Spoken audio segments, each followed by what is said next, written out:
ಅಮ್ಮ ನೀನ್ ಸುಮ್ನೆ ನನ್ ಮೇಲೆ ಅನುಮಾನ ಪಡ್ತಾ ಇದೀಯ. ಅವಳು ನನ್ನ ಹತ್ರ ಏನೂ ಹೇಳಿಲ್ಲ ಅಮ್ಮ. ನಾನು ಅಷ್ಟೊತ್ತಿಂದ ಫೋನ್ ಮಾಡ್ತಾ ಇದ್ದೀನಿ, ಅವಳು ಪಿಕ್ ಮಾಡ್ತಿಲ್ಲ. ಮತ್ ನಾನ್ ಫೋನ್ ಮಾಡಿದ್ರು ಅವಳು ತೆಗಿತಾ ಇಲ್ಲ. ಎಲ್ಲಿಗೆ ಹೋದ್ಲು ರೀ? ಸಿಂಧು ಏನಾದ್ರು ಎಲ್ಲಿಗೆ ಹೋಗ್ತಿದ್ದಾಳೆ ಅಂತ ನಿಮ್ಗೆ ಹೇಳ್ಬಿಟ್ಟು ಹೋದ್ಲಾ? ಏನಾದ್ರೂ ಫೋನ್ ಮಾಡಿದ್ಲಾ? ಇಲ್ವಲ್ಲ, ನಾನೆಲ್ಲೋ ಫ್ರೆಂಡ್ ಮನೆಗೆ ಹೋಗಿದ್ದಾಳೆ ಅಂತ ಅನ್ಕೊಂಡೆ. ಇಷ್ಟೊತ್ತಾಯ್ತು, ಮನೆಗೂ ಬಂದಿಲ್ಲ. ಎಲ್ಲಿಗೆ ಹೋದ್ಲೋ, ಏನಾದ್ಲೋ? ಯಾರು ಎಲ್ಲಿಗೆ ಹೋಗಿದ್ದಾರೆ ಅಂತ ಭಯ ಪಡ್ತಿದ್ದೀರಾ ಟೀಚರ್ ಅಮ್ಮ? ಶುಭಾ, ನಮ್ ಸಿಂಧು ಇನ್ನು ಮನೆಗೆ ಬಂದಿಲ್ಲ. ಫೋನ್ ಮಾಡಿದ್ರೆ ಫೋನು ತೆಗಿತಾ ಇಲ್ಲ. ಹೋಗ್ಬೇಕಾದ್ರೆ ಎಲ್ಲಿಗೆ ಹೋಗ್ತಿದ್ದಾಳೆ ಅಂತಾನು ಹೇಳಿ ಹೋಗಿಲ್ಲ.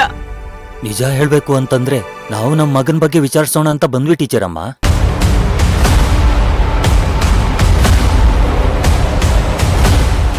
ರಾಕೇಶ್ ಕೂಡ ಇನ್ನೂ ಮನೆಗೆ ಬಂದಿಲ್ಲ, ಫೋನು ಕೂಡ ಪಿಕ್ ಮಾಡ್ತಾ ಇಲ್ಲ.